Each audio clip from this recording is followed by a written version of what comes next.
The Hudson River. Its designation as one of 14 American heritage rivers speaks to the national significance of this river. Although progress has been made, most New York City residents still consider it polluted or dead. Just how much progress have we made? I've swum in the Hudson River. It is safe to swim in, much more so than it used to be. The water in the Hudson is cleaner now than it has been in nearly 100 years. Yeah, it's one of the things that you tend to hear is people say, "Gee, older folks, when I was a kid, I was able to swim in the Hudson River, and things have gotten worse." Well, I don't think that's really true. I think that the evidence that we have is conditions were much worse years ago, much worse 30 years ago, and 100 years ago they were much worse in terms of bacteria and dissolved oxygen. We may have not had the amount of toxic materials that came in the 40s and 50s and early 60s, but conditions were in pretty bad shape.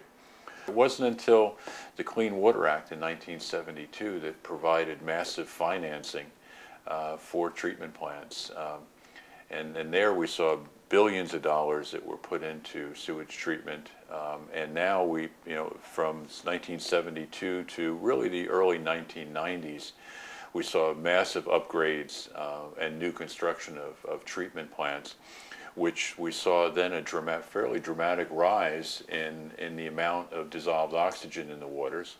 No longer were we having these low oxygen or anoxic events that took place in parts of the harbor.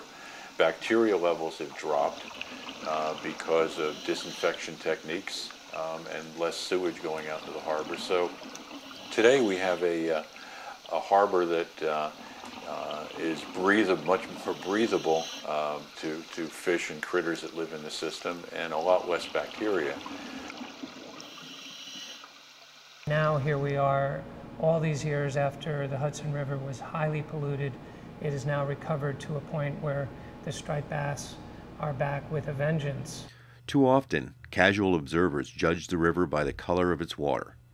The reason the Hudson River looks green and murky is because there's algae in the water, floating. We call them phytoplankton. They actually absorb the sun's rays and use it to make sugar and food. That's a good thing. That forms the base of the food chain. There's also sediments that get washed in. They'll give the water a brownish color.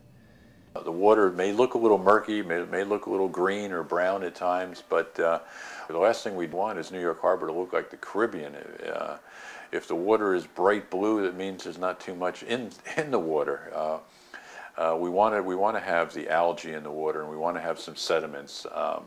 One of the things that we're concerned about, particularly because of sea level rise and climate change, are the loss of our marshes that fringe the system.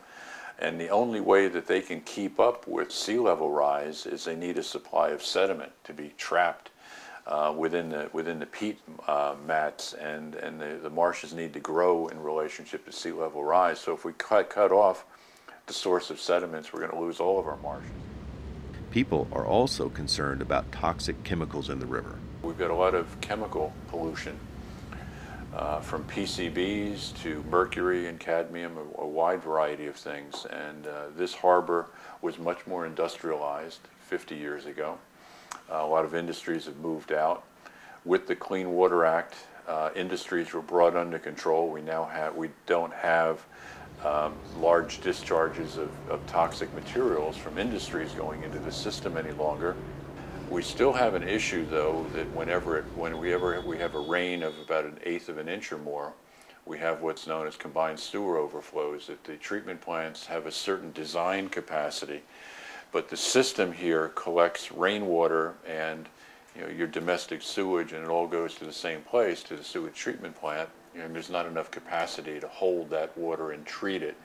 So they have these bypass valves that automatically trigger during these heavy rain events, and we still have raw sewage that goes into the harbors. The shellfish community is coming back slowly, but it is still polluted with remnant pollution that remains in the bottom sediments, and that sort of pollution is going to take quite a long time to work its way out of the system with human help and naturally. The real problem is that these contaminants that we worry about, like dioxins, PCBs, and mercury, they don't go away. This is a working river, so it's something that, as with many things in the environment, we have to establish some sort of a balance. We have to really remember that what we do on land not only affects the land, but it also affects the waters around us. Using less resources, reusing things that we don't necessarily need to throw away, reducing the amount of stuff that we use, all of those things will help us step by step improve the quality of our life here on Earth. And that's really what it's about.